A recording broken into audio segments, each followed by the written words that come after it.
او زه په بندیخانه کې یم، مر مې نه دی لیدلی، مر مې هم نه دی لیدلی، او ما ته د عبادت اجازه هم نشته. او کله او د ما په اتاق باندې هغه ظالم کافر چې د اسلام سره سخت تعصب لري هر باندې مقرروي. دې پر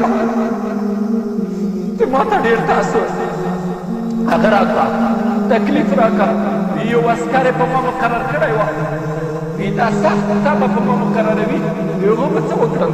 اول به یې په خوراک ما ته بولې وکړم. کوم خوراک چې ما ته راوړل کېده د بشر د حقوقو ټیکهداران چې ځانان ځان ته انسانان وایي، موږ ته وایي چې تاسو د ښځو حقوق نه دي ورکړي. وایي په دې خوراک به یې بولې راته وکړي، بندیازې به یې راته وکولې، او بیا به یې مجبوره کړم چې دا به خورې. بیا به یې هغه باندې خوړل په زور، په وهلو باندې.